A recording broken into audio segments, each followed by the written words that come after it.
Good afternoon, everyone. Welcome to the CPA Virtual Experience Session number 1. Today, the CPA Association for Contract Packagers and Manufacturers is pleased to present State of the Industry 2021, The Untold Story.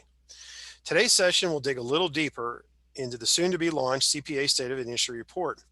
We will examine some of the biggest impacts and trends facing this industry today. More importantly, the impacts both short and long term. I'm Ron Puvak, the Executive Director of CPA, your moderator for today. And I just want to advise all that we are following the CPA's antitrust guidelines during this presentation. Next slide, Carl. Excuse me, Ron. See if we can avoid that. Okay. And Carl, go ahead, Carl. Next slide. Just want to talk a quick minute about CPA. If you are a contract packager and a member, you may know some of your benefits. Just make sure you do. Those of you who aren't, we'd invite you to look at some of the things we do from an industry exposure standpoint, networking, usually our annual meeting, a lot of things at trade shows, our education forums, not only at PAC Expo, but also online, and our RFQ tool, which is a way for us to help our members generate leads. We've been around since 1992. And we are comprised of some of the nation's largest and most successful contract packagers, contract manufacturers. We also have an ongoing commitment to inform the industry as innovation as well as stimulate the audience. This year, CPA has launched this new and novel virtual program that will run for 6 months. Each Tuesday of a month at 2 p.m., we'll call it CPA Tuesdays, we'll offer a unique look at a focused topic given by leaders in the industry. We'll hope you join us for all 6 sessions. More information is available on our website. We also want to expressly thank our session sponsor, Fraser & Sons. To learn more about their complete offerings, you can access them via the CPA website or at fraserandsons.com. Some housekeeping items. All attendees are on mute. We do have a question and answer session slated for the end of the presentation. Please send your questions via the Q&A function at the bottom of the screen, not the chat. At the end of today's session, we'll have a brief survey will come your way. Please provide us with your feedback. It's really important. The webinar is being recorded, and within 24 to 48 hours, an email will come to you with a link to the recorded session. In addition, all of the attendees, registered attendees, are being entered into a drawing to win an AirPod donated by Sterling Contract Packaging. Michael Collins of Sterling will reach out to the winners within a few days, so good luck to everybody. So let's get started. Today's topic, State of the Industry 2021, The Untold Story, will be delivered by Carl Melville. Carl is the founder and chief marketing officer of the Melville Group, an organization dedicated to helping contract packager companies grow. Carl's clients include some of the industry's largest and fastest growing organizations, including contract packagers, contract manufacturers, and equipment producers. His firm helps firms open new markets, improve lead generation, increase revenue, and boot enterprise value. Carl, please take it away. Okay, Ron, thank you very much. And hello, everyone. Welcome to the first ever CPA virtual experience. You all have a very important role to play here today. This is the first of 12 of these we will be running this year. And you will have a big role in how the rest of them are conducted. So Ron mentioned a survey at the end. Use that, use the dialogue box, smoke signals, emails, whatever you want. But we really, really do want your feedback on this. Actually, this is not beyond the state of the industry. It says the untold story in your material. I asked Ron who came up with that clickbait title. He said I did. So at the end of the report today, at the end of today's session, you'll see how you can get a copy of today's report, a preview, and other information. So with that, let's get started. A couple items here, the very important definition, because we use it a lot in the report and in today's material. CPCM is shorthand for contract packagers and contract manufacturers serving the food and consumer packaged goods industries in the U.S., providing contract packaging, contract manufacturing, and secondary packaging services, hence the abbreviation CPCM. So when you hear that, think that whole paragraph, and that's what we're talking about. A little bit of background on the report for those of you that may not be familiar with it. This is the fifth edition of the State of the Industry report. The first one was done in '08, then 11, then 14. We first became involved with the 17-18 edition. It was incredibly well received by the market. Private equity were the largest buyers of the report. In fact, one firm bought 4 copies of it over the course of a year. The It was also bought though by CPCMs, by their customers, by vendors, and by other supply chain partners. So it was very well received. Rather than start over with a clean sheet, which was my original intent, smarter people than me, including Ron, said, "Hey, let's build on what we already have." So if you already have the 17 and 18 report, you will find all that material plus updated and expanded with projections through 2025, as well as new content. The comment that we hear a lot is that the report is an insider's perspective. And by that, I don't mean me or Ron or anyone at the CPA specifically, but also industry practitioners, CPCM owners, CEOs, executives, customers, vendors, as opposed to third-party think tank previews of our industry. This is actual people, operators, providing their feedback. We also add to that the quantitative and qualitative research that we do throughout the year. Also, something very cool. I'll talk about this later on. There's a special section that Blage and Company, Tom Blage, who is an investment banker, who I believe is on the call today, added and contributed to the report. It's almost a report within a report. We'll talk about that. And PMMI also contributed some research this year. Pre-orders are open now, and again, we'll talk about that a little bit later. I'm going to start out with kind of an overview or report highlights, rather than burying the lead. This is a great time to be in our industry, folks. In spite of probably the biggest shock to our economy, certainly since, I don't know, the Great Depression, our industry has done phenomenal. After a very brief pause, it has come roaring back and was it was an essential business this year. And CPCMs, for the most part, have done incredibly well. We've added a lot of value to the economy. We've kept the food lines open. We kept the food supply safe. And we should all be very proud of the work we've done in food and CPG. It's also delivering PPE and all the other things that our industry has done. M&A has come back strong. It obviously took a pause. The bond market froze up during the early dark days of the crisis, but there were a lot of deals done. Even in 2020, there was one almost $1 billion that was done in the third quarter. It was supposed to have happened earlier. New companies continue to be created. And we're are facing some headwinds, though, and we'll talk about those because we should deal with them head on. These are some things that industry operators need to be aware of, and many of them are aware of them. You'll hear labor throughout this presentation today. It's the single biggest challenge our industry continues to face. We're once removed from e-commerce for the most part. We're providing products to folks that are in e-commerce or selling to e-commerce, but yet it does impact our business. And we did ask some questions about that in the survey, and we do cover that. And then we take a look at the industry. What were the short-term and long-term effects of COVID? The short-term ones we can see and experience right now, but the long-term ones, what are they going to mean for our industry going forward? And then how is the customer innovation requests changing our industry? And they certainly are. So those are some of the report highlights, and we'll cover some of that today in our talk. Let's start out with a sizing item. This is always the one people like to ground themselves in before we get too far into the information. 2019, the last year we have full data for. 2020 was a projection because this was done in 2020, showed the industry just under $68 billion for 2019. That is slightly below where we forecasted it would be when we did the 2017 numbers, but it's pretty close. And then for 2025, we're seeing the industry at 121 billion. So those numbers are actually quite, you'll find those in other places, independent research. That translates into a 10.2 CAGR over the next 5 years. In the actual report, you'll see a great amount of more detail. We break it down by sector, by type, by year, and you can see the full data there. We break it out in quite a few different ways.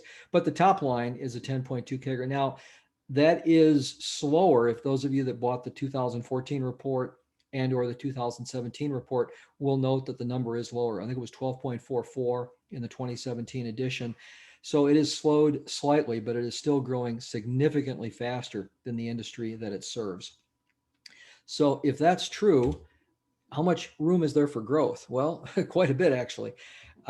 We are significantly smaller. That 76, by the way, is the 2020 projection number, which I think is going to come in right on highly accurate. The 17.7 is retail value of food, CPG, and everything that flows through grocery. So if you cut that down to products that CPCMs can provide and get down to wholesale, those numbers, those two columns get closer, but there's still an orders of magnitude difference. And by the way, this is a good time to mention this is not private label. There seems to be occasionally some confusion between what is private label and what is contract manufacturing, contract packaging. Private label, as many of you are aware, is a different business model. It's a different set of parameters, different set of concerns, and it is tracked separately. And it's also much larger. It's about twice as large as our industry. And there is some overlap. The borders are not crystal clear, but private label is separate. I talked about headwinds on the open, and I want to go through them individually here, and we'll cover some of them in more detail as we get through here. The first one is both a challenge and an opportunity. Customers continue to demand more and more and more. Now, in the report, we get into why that is.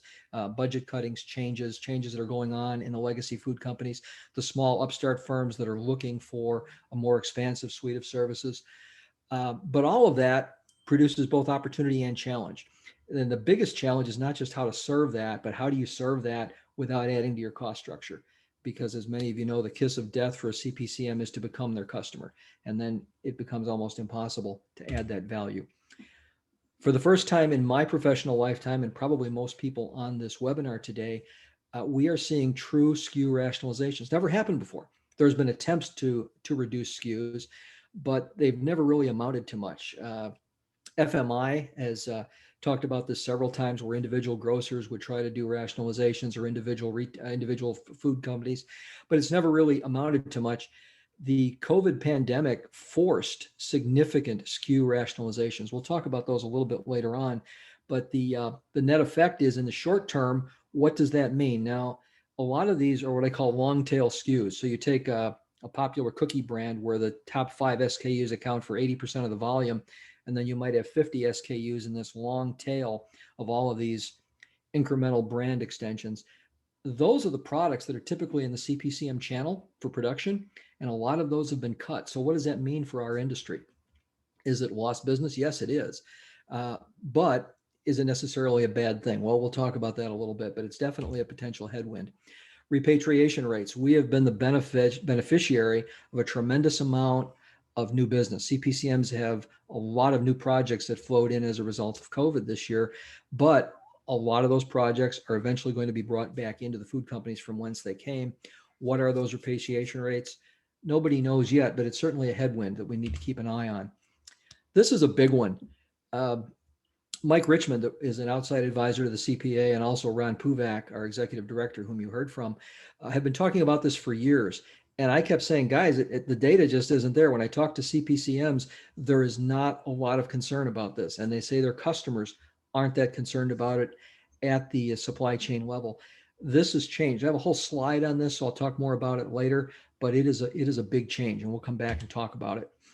Talked about labor, the differential, labor arbitrage. Again, we'll talk about it later on, but it is a headwind that the industry needs to deal with. Here's one I'm only going to mention here. The CPA does not have a position on this. It's just a fact. And that is that CPCMs are basically, there's two types of firms. There's those that already have labor organizing or unions, and there's those that may face union organizing in the very near term. CPCMs, I would say, are pretty much in the crosshairs right now because their customers are shedding facilities, many of them legacy facilities. So where are the future workers at? Well, they're in the channel. Add to that probably the most labor-friendly administration coming in that we've seen probably in my lifetime.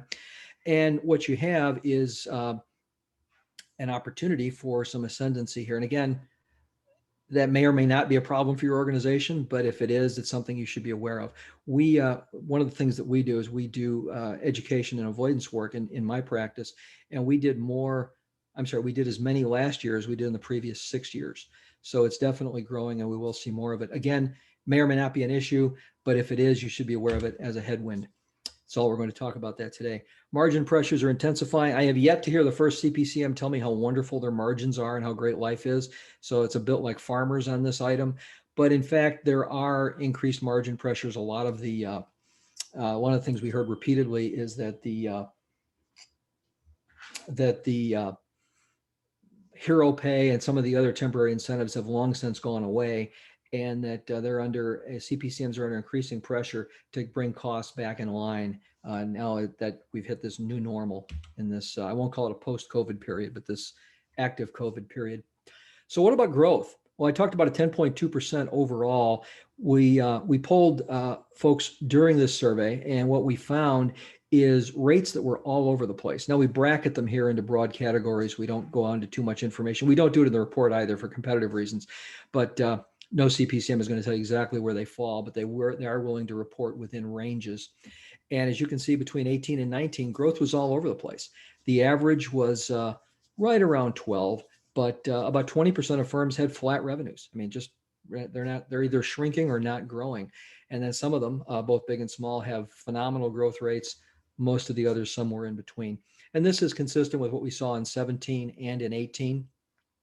So, and again, the flats will vary from year to year because of something we don't talk about in this report, but that is churn rate, which is something else we cover in the report in a fair amount of detail.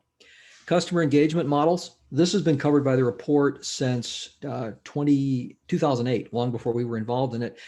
In 17, the first version we did, tolling had decreased significantly and turnkey was up to 48%. Today, turnkey is at 57%. Turnkey models, as most of you probably are aware, gives you more opportunity to embed and imbue value. So they seem to be definitely in ascendancy. We're seeing a lot more of it. Now, this is not cost average. So a $10,000 deal and a $10 million project are weighted the same here. This is number of engagements, not dollar value of engagements. Let's keep going. By the way, if you have questions as we go through here, please send them in that question box. I've seen that out of the corner of my eye. It looks like a few of you are already putting them in. So feel free to do that. And we will get to those. Ron may interrupt me at some point if one if I hit a point that's unclear and someone wants it clarified. Otherwise, we will keep going here. No surprise to anyone that the Midwest continues to dominate. We have 48% of or basically half of all facilities headquarters are somewhere in the Midwest, Great Lakes region. And that has been consistent year over year over year. One of the things we get to in the report is how many facilities per company are operated. How is that changing? I'll tell you, although it's not reflected here, that about half of all CPCMs are single facility operations. Now, some of those are huge facilities, some obviously quite small, but regardless of that, their headquarters tend to be in the Midwest more than anywhere else. And again, that's consistent. We talked about e-commerce earlier. We asked a couple of questions. One is, looking back over the past 2 years, where did most of your e-commerce projects land? Were they for e-commerce retailers like Amazon? Were they legacy brands, all the food companies we know and love, online only? Or were some of them the small upstart brands? And again, this is a project by project basis, not a dollar volume basis. The vast majority, though, say we're not doing any e-commerce business yet. Basically 60% or of them. Now, that doesn't mean they aren't doing it. It just means the volume that they're running, as far as they know, isn't going into a channel. So by definition, it's not e-commerce. But contrast that with this. Over the next 24 months, the vast majority, 70%, believe that they will be doing more e-commerce projects. So everyone sees this sea change coming. Well, none of us are quite sure when it's going to get here. Some of it is here already. But I would say CPCMs are gearing up for it and looking forward to doing more of this business. Now, this has ramifications up and down the supply chain. Things like flexible packaging that don't really, that may or may not work well in a retail channel, work exceptionally well in this channel. So there are packaging ramifications and SKU ramifications for this as well that we're seeing. We'll spend a little time on COVID because it's hard not to, given what we've just gone through. After the darkest days were over, we started our polling, and one of the questions we asked is, how will your business come out of this? And the vast majority, even back then, because the business was already doing well, said that their firms will emerge stronger following the pandemic. So people went from being terrified early on to business leaders saying, you know what, this really stinks, but I think we're going to do okay here. We're glad we're not in the hotel, airline, hospitality, restaurant business, and we think we're going to be okay. And if we play our cards right, we're going to come out stronger. That was the prevailing attitude of most CPCMs. We were glad to see that, and looks like most of them have been proven right based on what we've seen so far. In the report, we dig through what I call the effects. We talk about the Walmart effect, the Amazon effect, the 3G effect, which is the cost cutting. It's not all 3G, but they're kind of the poster child for it, or rightly or wrongly so. Consolidation impact, and then of course omni-channel. But then we also look at short and long-term COVID, and since those are new and timely, I thought I would just drill into those today. Certainly the short-term effects, I think everybody on the call can relate to. I won't spend a lot of time on them. Spikes, panic buying out of stocks. Now there's a ramification around that, which we'll get to later on in solving for that problem. We'll talk about SKU rationalizations. Boston Consulting Group actually runs some tests where they took retailers and cut SKUs by 20%. Now, I don't think that's sustainable. And I would doubt most of you would as well. But we are seeing, as I mentioned earlier, SKU rationalizations and reductions. Uh, the short-term effects of that, which is what this particular page is focused on, is a potential reduction of business for CPCMs if you are losing projects. Now, they may be replaced with other projects from the same customer, maybe even the same product line, but you are seeing project reductions due to SKU rationalization because a lot of those SKUs were in the CPCM channels. Why? Because everybody was running to trusted brands and comfort foods. As one CPCM said to me, nobody is sitting home eating broccoli. They're eating the cookies and products that they know and love and the cereals that they grew up with. So those are the products that have done incredibly well in this period. One exception, of course, is food service. If you were a food service contract manufacturer, you were hit exceptionally hard.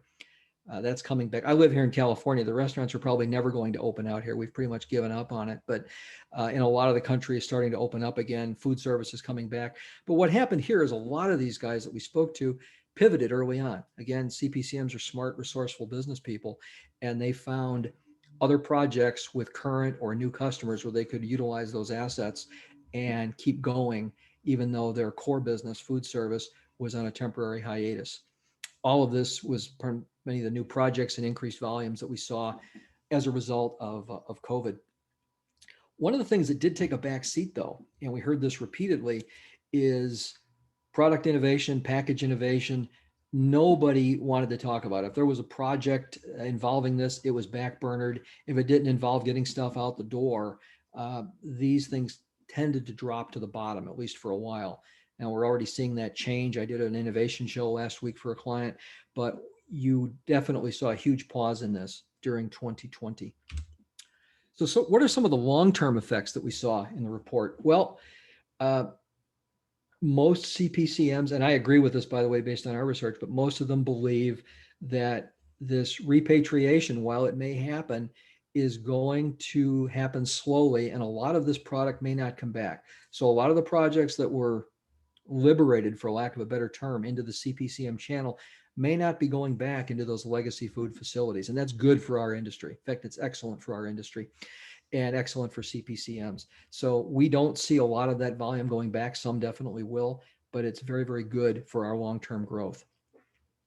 Labor shortages, I feel like I'm belaboring that point here, no pun intended, but uh, all of this increased volume is exacerbating an already growing problem, and it's also accelerating investments in automation. We have a separate slide on that, so I won't belabor it here. Here's something interesting, though, and you may have read about this. It was Food Processing did an article on this last 2 weeks ago. You can look it up about revisiting just in time and maybe replacing it with something they were calling just in case. And this had to do with the sudden shortages and where just in time creates huge problems when all of a sudden there's a hiccup in the supply chain and the truck that was normally supposed to be at Walmart at noon, the product's been sold out for 3 days. What do you do? Um, Certainly one way to do that is pack the channel with new inventory, but that's really expensive. So food companies right now, the brands are grappling with this. What do we do to solve for this without adding costs? The reason I'm mentioning it here is I heard something last week that I think every CPCM should find terrifying, and that is that one solution is to get extended terms from their channel. So instead of net 30, net 60, net 90, net 180, net never, in order to use that as a financing mechanism to keep more inventory in the channel. I think it's a terrible idea, and I'm not saying you're going to see it, but it was one that I heard, and I can tell you it probably wouldn't go over very well with most CPCMs. But how do you get from just in time to just in case, and what are some of the practices you can do to avoid those shortages? I think is a conversation that hasn't gone on in the marketplace before, and that some very smart supply chain guys are looking at, supply chain people. Another big one, if you're a CPCM, you've experienced this already, and that is customer oversight practices as a result of COVID. The old thing of send 6 people out to see a new line be commissioned, and by the way, take us out to dinner and drinks and airfares and hotels. And now I was in a few weeks ago, they were walking through a facility with an iPad showing a conference room full of people 1,000 miles away what was going on in the new line. There's obviously Zoom meetings. Well, look what we're doing right now, right? We're seeing massive changes in customer oversight practices. CPCMs like it, and customers like it. It's a net cost savings. All of that money for both of them flows right to the bottom line. So I think a lot of this is here to stay. You're still seeing customers show up, but CPCMs really don't want visitors in their facilities. It's a risk, and customers aren't really excited about getting on airplanes if they don't have to. So this is a big one, and we believe it is long term, not short term. And most of the CPCMs we spoke with agree that it's net a good thing, and it will probably result in long term changes. Foodflation, the name is self describing. I had never heard it before. I wrote a paper on this about 10 years ago. I should have TM'd it though, because now if you go on Google, the term is everywhere. Who knew? But as you know, most of you know, inflation indexes differently. In fact, it's even treated differently in CPI. And food prices, ask anybody that does shopping, they're going up. They have been going up during this pandemic. What does that mean long term? Are they going to come back down? If so, by how much? I don't know the answer to those questions, but I do know that it exacerbates the margin problem that CPCMs are already facing, that ongoing margin pressure. So those were some of the COVID effects that we saw long term. I told you we'd talk about labor again, didn't I? This is the slide we have. Uh, you will not find any surprises on this slide. We asked these same questions last time. The numbers have gone up dramatically. Everybody believed the labor shortage was far from temporary before. Now the answer went from no to hell no, if you will. There's no doubt that this is here to stay, and we need to do something to fix it. Same with the talent gap. It is worse than it's ever was. We've told a generation of folks that that this isn't the place for their career, and in fact, they're great careers in this industry, and we need to work on changing it. We're not the only one with this problem, by the way. The American Bakers Association has programs for this, for apprenticeships. A lot of the other industry associations do. It is a real problem, and it's something that we continue to grapple with. Companies are doing this on an individual basis. The CPA has looked at it. I don't know that we have an agreement yet on how to proceed, but we all agree that it's a problem. Automation we're going to talk about separately, but this is obviously one of the drivers for it. Recruiting practices, I want to spend a minute on this one because I thought it was interesting. Now, these add up to way more than 100 because most CPCMs are doing multiple things. What are they doing different in recruiting? Well, everyone is using more temp agencies, but we can all see the problem with that fallacy, right? There's only so many temps to go around. If everyone's using them, you hit a point of diminishing returns. There's some great temp agencies out there, and then there's the others. There's some that are members of the CPA that have sterling reputations, but there's only so many people. The next one, though, guys, loosening hiring guidelines. If you go back to the 2017 report, I think 12% of firms are willing to loosen their hiring guidelines. Guess what? Right now, that number is almost half. We did a program last week where the headline was "No diploma, no problem." And those are for roles that before that never would have been possible. So we're definitely loosening guidelines in desperate searches for people. More direct recruiting that you would expect. Increased advertising. I think we asked that question wrong because that number should be appreciably higher. I think that's a tabulation error on our part, the way we counted that. But look at the next one. This is a huge opportunity for every CPCM on the phone that isn't already working on employer branding. 24% of CPCMs are working on their brand, their employer brand. And by the way, it's some of the larger, most successful firms for the most part. You have to distinguish yourself in the marketplace, and you only have so much money to spend. You can only hire so many temps. You can only pay a certain amount of wages. So if you're not already working on employer branding, and based on our data, a lot of you are not, we would just can't recommend strongly enough doing some employer branding work. So it is an area that uses that I think is amenable to improvement. Lastly, increase in social media spending. We spend a lot in this area on behalf of clients, well into the six digits last year, more than we've ever spent. We see a lot more ads from a lot more places on social media. So again, for hourly folks, people are turning to a lot of alternate channels. So recruiting practices are a very big deal, and love to hear what some of the CPCMs on the call have found in any of those areas. Talked about automation, and we covered some of the growth numbers. I don't think I have any. In fact, I know I don't have any numbers in here, but we do have them in the report. Labor arbitrage is ending. And by the way, for those of you that might not be familiar with the term, the fully loaded cost of a legacy food company employee versus a CPCM employee in a similar role used to be a huge delta. That number continues to approach zero. It's not there yet. But as it approaches zero, CPCMs lose one of the biggest levers that they have. One of the other levers that they have is flexibility, and we saw some things today that could challenge that. The pre and post labor shortage from pre-COVID and post-COVID, I should say current COVID labor shortages are obviously driving automation. We covered that already. Social distancing. This is one that I heard repeatedly. It was, we had 12 people on a line. Now we can only have 6. So what do we do? Do we extend the line into space we don't have? Do we reconfigure the floor? Do we cut speed by 50%? That's a disaster. So this is where downstream automation comes in, and we're seeing a lot of implementations here. What can we do, we the CPCM do, to deal with the fact that I can't have as many people on a line as I once did, and may not be able to for a while. The next 3 are in green, and that is because there is much, I would say, positive opportunity that as opposed to scary industry trends.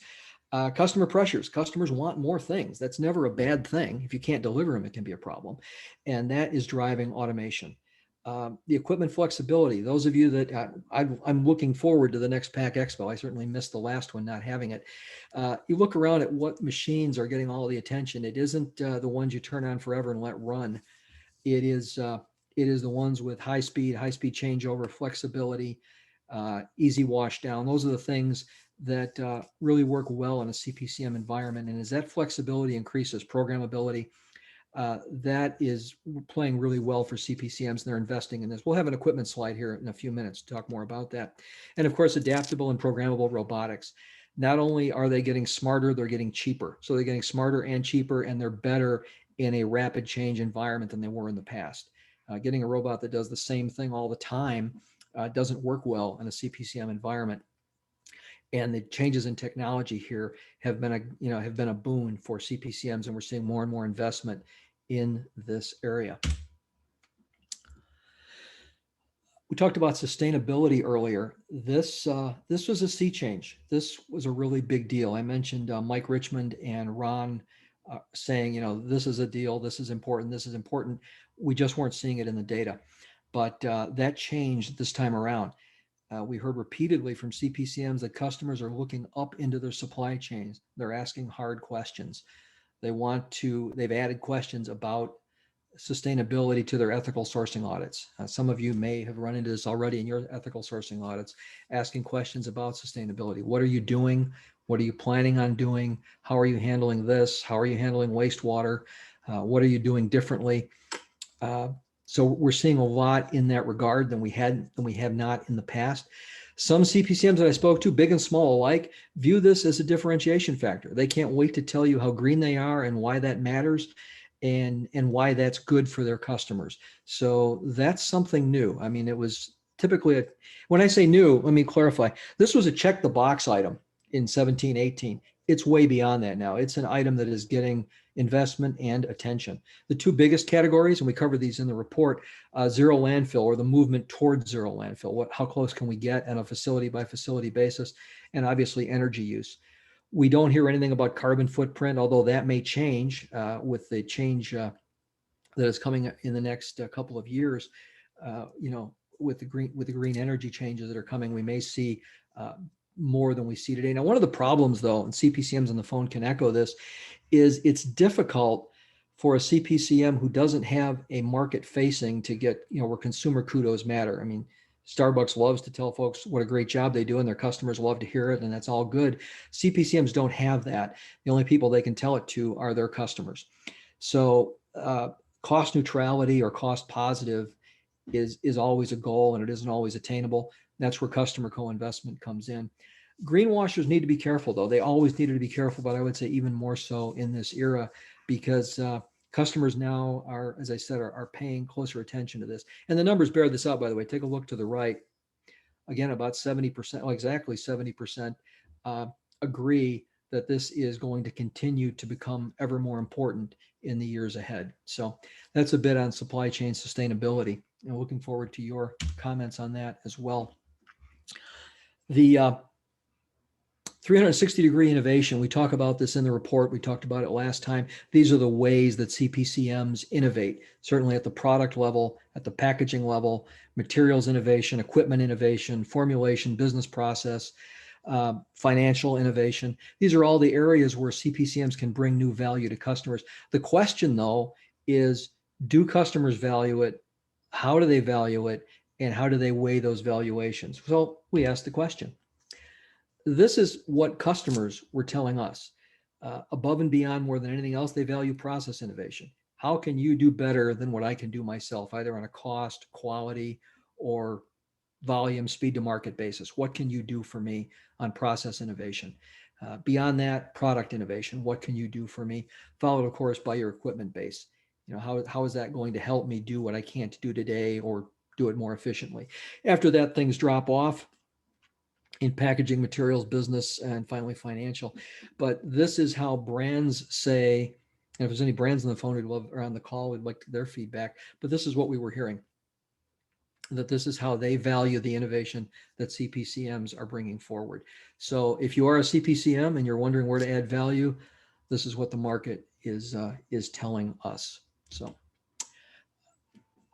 PMMI, I mentioned, conducted or commissioned some research in 2020.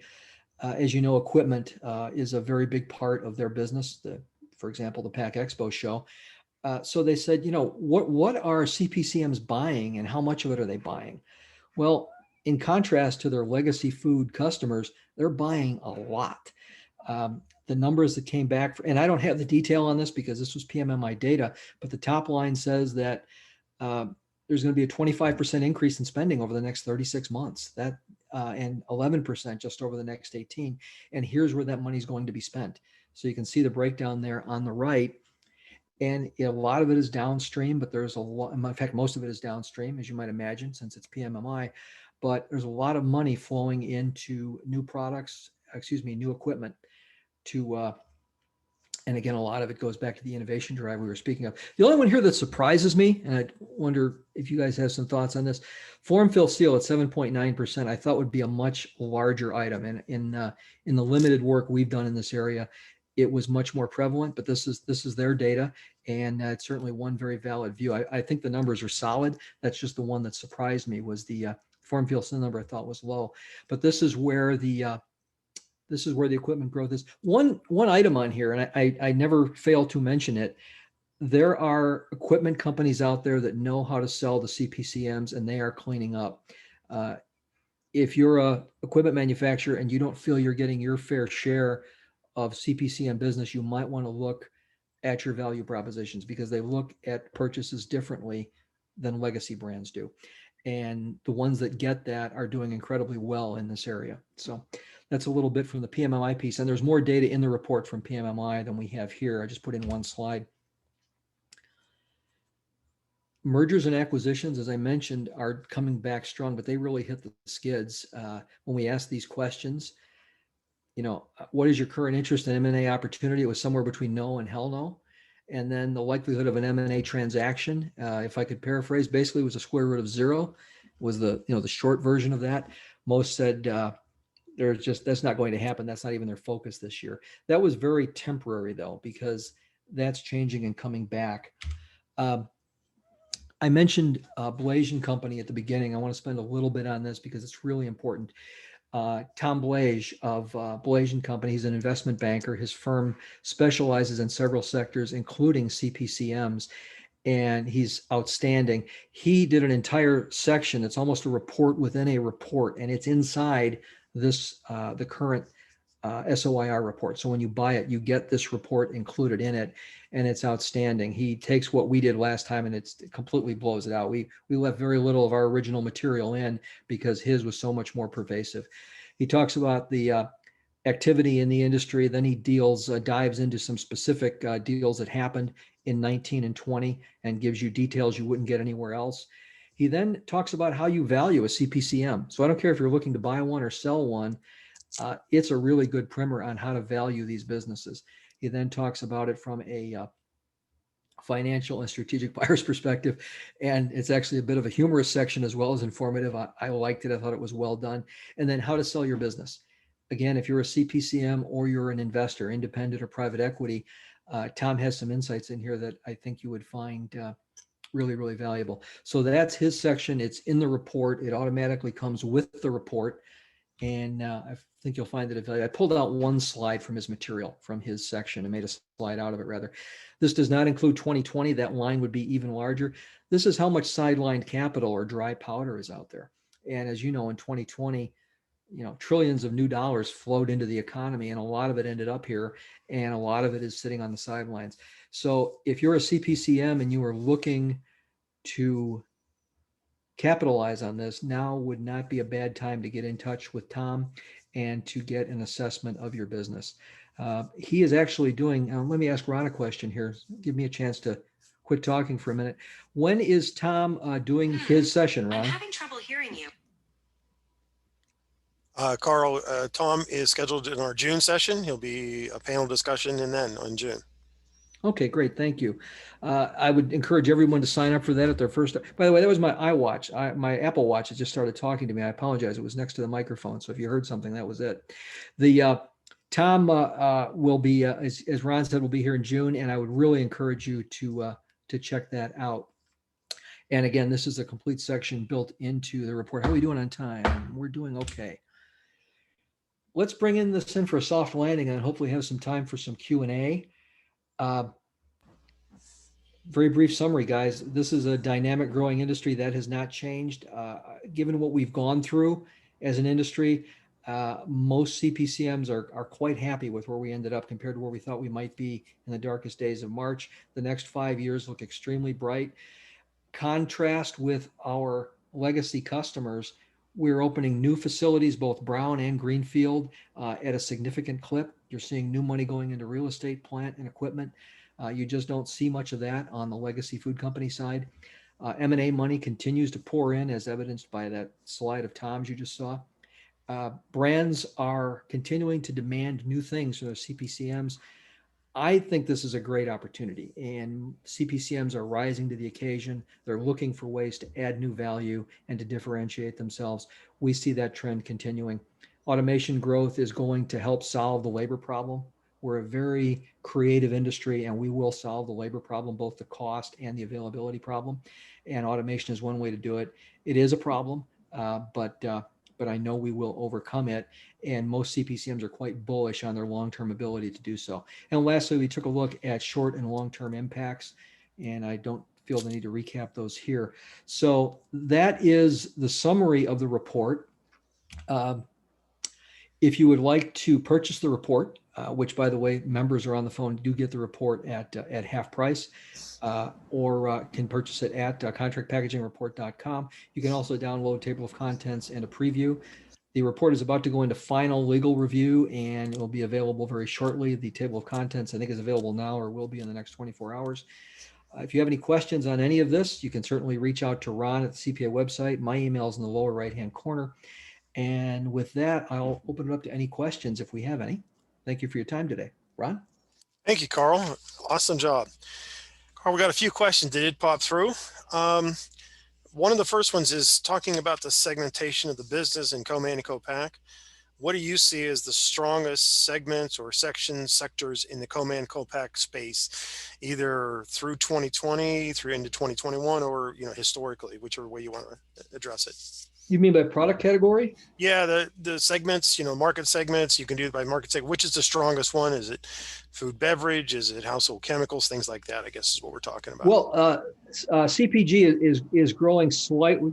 I beg your pardon, slightly faster than food from a smaller base. I think a lot of that may have been this year because PPE really turbocharged that whole CPG segment. But flexible packaging continues to dominate, especially stand-up form, fill, seal, and fill pre-made pouches continue to be the dominant format. And because of e-commerce, we see that continuing to dominate. Beverage is coming on strong. You mentioned beverage. Um, Aseptic and hot fill beverage options are in demand. If you, those of you that have been to like consumer products, the Natural Products Expo, the number of new beverage products out there is amazing, and almost all of them are made in CPCM channels. So we're seeing a lot. Now a lot of these tend to be small, but those volumes do add up. Then you have nutritional drinks. Bars, by the way, have taken a back seat because nobody's going to health clubs. All the ones out here are still closed, but bars will come back. So we will see growth there from a lower base. So those are some of the categories. Snacks uh, have really boomed over the last year. So I don't know if you're going to see new additional growth in snacks. I think they'll continue to grow, but there was a huge spike in snacks and in cereals in the past year.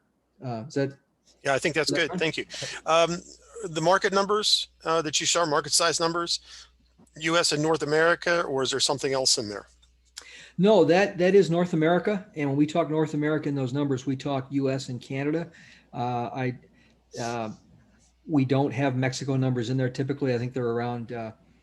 I think I have elsewhere in the report they're about 3% of the U.S. number, but they're um, but that is North America, and we define it as U.S. and Canada. To answer your Okay. question. All right. Now, when you talked about your growth at 10.2%, how much of this growth is new business, new product, organic growth versus transition from an end user to from a transfer from a end user brand to a CP/CBM?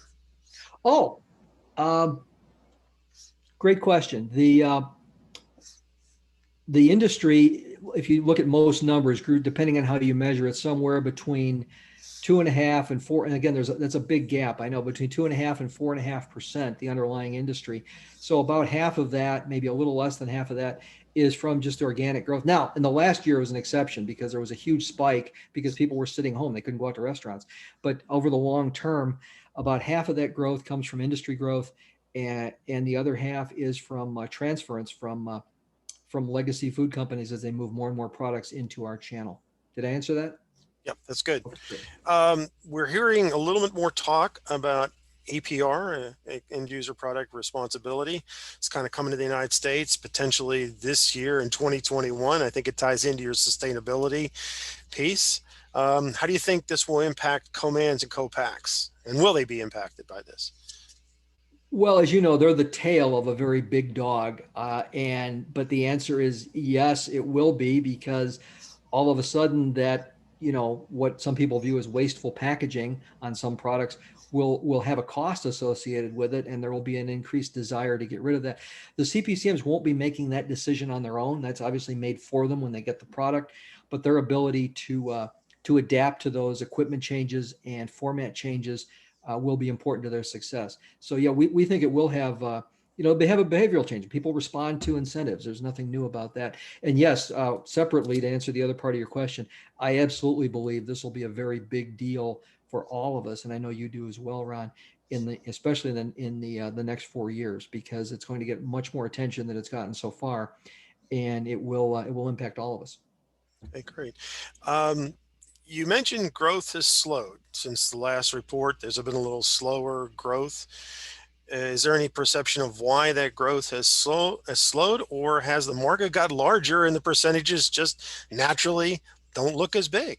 Yeah, I mean, if you went around and said my $68 billion industry is only growing at 10% and had a tin cup in your hand, I don't think you'd get many dimes.